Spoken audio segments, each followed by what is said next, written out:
It's the Great Depression. You woke up rich, then went to bed broke. No war, no warning.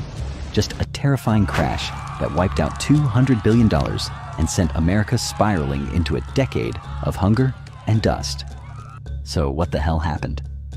Let's rewind to the party before the fall. Imagine waking up in 1922. The war is over, the mustaches are ridiculous, and the economy? It's vibing. Factories are no longer making tanks. They're making toasters, vacuum cleaners, and the kind of refrigerators that say, ice boxes are for peasants. New York's skyline shoots up like it's on steroids. Jazz music becomes the Wi-Fi of the 20s. Loud, everywhere, and nobody fully understands how it works. The economy is booming. People genuinely believe the good times will last forever. Even economists said something like, trust me, this decade, absolutely roaring. And the engines of growth? They're humming. The Model T rolls off assembly lines faster than ever, thanks to Henry Ford's moving belt innovation. What used to take 12 hours now takes 90 minutes. Cars flood the streets, auto plants explode with demand. Oil, steel, rubber, every linked industry gets pulled into the slipstream. The American economy isn't just growing, it's revving. As cities flourish with electricity and luxury, America falls in love with gadgets like radios. 10 million homes have radios by 1929, meaning 10 million homes now hear both Al Jolson and 30 different soap ads in glorious AM fuzz. But while cities are partying, rural America is struggling to even get on the dance floor. Farmers, once rich from wartime demand, now face plummeting prices. So they borrow to modernize. But the shiny new tractors don't save them. They just help them go broke slightly faster. Meanwhile, urban America discovers its new favorite hobby, buying stuff they can't afford. Welcome to the era of buy now, pay later. Want a radio? Finance it. A car? Finance it. Stock in a company that makes hats for dogs? Definitely finance it. Banks, thrilled by this innovation, offer installment plans to anyone with a pulse. It's the financial equivalent of saying, sure, I'll marry you. We've been on 2 dates. But the true heart of the mania lies in Wall Street. The stock market becomes Disneyland for adults. Margin loans let anyone buy $100 of stock with just $10 down. The remaining $90? Who cares? It's the future. Stocks only go up, right? Even the barber knew. Trust me, kid, utilities are hot. I made a killing in stocks. You're still a barber, though. Yes, but spiritually, I'm a tycoon. You know things are bad when your barber, your butcher, and your dog all start giving stock tips. Shoeshine boys pitch can't-miss investments to bankers. A bellboy tells a Vanderbilt to dump railroads and go all in on pencils. Between 1924 and 1929, the Dow Jones quadruples. Stock prices break free from gravity. Fundamentals? Ha ha ha ha ha. Why look at profits when you can look at vibes? This line is going up, and so is my self-esteem. Companies get creative too. They set up holding companies that own other holding companies that own absolutely nothing. It's just layers of nothing and a whole lot of stock hype. A few people try to sound the alarm. Economist Roger Babson warns in 1929, a crash is coming. Wall Street responds by buying more stock and telling Roger to go touch grass. Jazz band starts playing over him. Dollar bills rain from the sky. Nobody hears him over the sound of cash and optimism. Meanwhile, behind the champagne and jazz, cracks are forming. Rural debt climbs, consumer debt balloons. The economy's partying on a cliff's edge, and nobody's checking if the floorboards can hold. But hey, don't worry, it's 1929. What could possibly go wrong? October 29th, 1929, America woke up rich and went to bed broke. That day would go down in history as Black Tuesday, the day the stock market didn't just fall, it performed a flawless 10-meter dive into concrete. The Dow plummeted. Ticker tapes spit out red numbers like they were possessed. Phones rang nonstop. Suits screamed. Traders fainted. One guy reportedly had a heart attack, recovered, looked at his portfolio, and had another. $14 billion of wealth vanished. Gone. Adjusted for inflation, that's over $200 billion. Not monopoly money. Real homes, savings, college funds, hopes, and dreams. Gone. Sell everything, except my Patagonia vest. It's all I have left. Outside the stock exchange, crowds gathered in stunned silence. Some held hands, some cried. Others just stared at the ground, trying to understand how an entire economy had tripped over its own shoelaces. The Roaring Twenties hadn't just ended.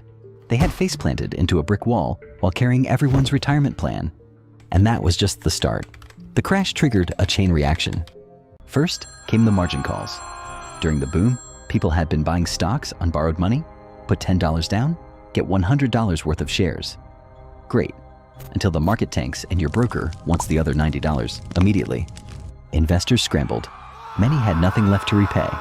Paper fortunes vanished overnight. People who had been rich on Monday were bankrupt by Thursday. Bankers who had spent the summer drinking martinis now sat in their offices, staring at balance sheets like they were written in Greek. And then came the banks. Oh, the banks. These grand institutions, pillars of trust, marble floors, oak desks.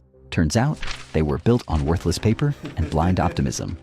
As the stock market imploded, banks couldn't get their loans back. So they did the obvious thing: collapse. And the people? They ran, not jogged, not briskly walked, ran. Bank runs broke out like wildfire.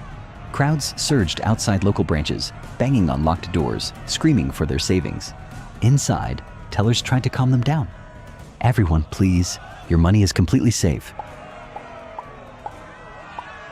Okay, not completely. Entire families lost everything. Grandpa's bonds? Worthless. Aunt Margaret's savings? Gone. Little Timmy's piggy bank? Still full, but only because no one had the heart to tell him he was now the wealthiest person in the household? The disaster didn't stop at America's shores. U.S. banks, panicking, called in their overseas loans. European economies, already duct-taped together after World War I, were thrown into a blender. Germany's fragile recovery collapsed. Britain wobbled. Global trade, once the great artery of prosperity, choked and fell by half in just 3 years. Half. And yet, amidst the panic, came the denial. Newspapers printed sunny headlines. Market adjusts as investors take profits. Right below, a photo of a man pawning his wedding ring to buy bread. Politicians insisted the worst was over. Bankers in silk vests smiled nervously into microphones, delivering the financial version of, "We're totally fine, nothing's on fire." President Herbert Hoover appeared on radio broadcasts, calm as ever, assuring the American people that the economy is fundamentally sound. Meanwhile, millions sat at empty dinner tables and wondered which part of that sentence was supposed to help. And still, the system didn't stop. It just staggered forward. Broken, clueless, pretending. The crash wasn't the bottom. It was just the beginning. And what waited below? That's where things get dark. By 1931, the music was completely gone. The lights were off.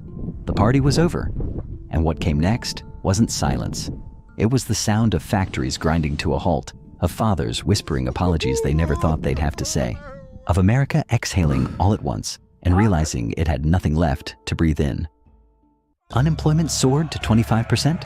1 in every 4 Americans who wanted to work couldn't. Jobs vanished like smoke. Detroit, once the industrial crown jewel, watched its auto plants shutter one by one. Production collapsed by 75%. The great machines stopped turning, the lights dimmed, and the men who once assembled the American dream stood outside factory gates and waited. For what? They didn't know. Cities sagged under the weight of need. Breadlines, endless and quiet, snaked through downtowns. Mothers lined up at dawn for a bowl of thin soup. Children looked on, too young to understand why breakfast was a luxury. Teachers reported students fainting in class, not from boredom, but from hunger. They hadn't eaten in days. America wasn't starving metaphorically. It was starving, literally. Desperation crept into every room. Banks had failed. Savings were gone. Dignity was thinning. The suicide rate surged. Newspapers stopped printing obituaries. They couldn't keep up. Behind every statistic was a name. Behind every name was someone who had believed once that this country would take care of them.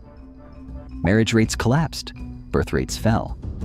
The future had become something people avoided talking about. Who could dream of weddings and children when they couldn't guarantee dinner? And just when it seemed things couldn't get worse, the sky turned black. In the Great Plains, years of aggressive farming had stripped the land bare. When the rain stopped, the soil cracked. Then came the winds. Dust storms swept across the heartland, towering, choking, biblical. Black blizzards, they were called, and they didn't just cover the ground. They blotted out the sun. Crops were buried, livestock suffocated, homes filled with dust. Families coughed through the night and woke up coated in the earth that used to feed them. Oklahoma, Kansas, Texas, millions fled. They packed everything they had into broken-down cars and drove west, chasing rumors of jobs and land that hadn't yet turned to sand. California or bust, the signs read. But for many, it was just bust. In Washington, President Hoover tried to hold the center. He encouraged volunteerism, offered modest relief programs. He even launched the Hoover Dam, an engineering marvel. But it couldn't feed the hungry in Chicago or shelter families in St. Louis. He refused large-scale federal aid, called it dangerous, called it un-American. But by then, people had stopped listening. His name became shorthand for suffering of Hoovervilles, shantytowns made of scrap and cardboard. Hoover blankets, newspapers used for warmth. Hoover flags, empty pockets, turned inside out. His legacy wasn't just concrete and engineering. It was cold, hunger, and dust. And then, something cracked. Summer 1932. Thousands of World War I veterans, desperate and forgotten, marched to Washington. They had been promised bonuses for their service decades from now, but they needed them now. They built the tent city outside the Capitol and waited peacefully. Congress said no, Hoover said no, and then the army came. I fought for this country. So did I. Tear gas was fired. Camps were burned. Families fled into the smoke. The government had turned its weapons on its own heroes.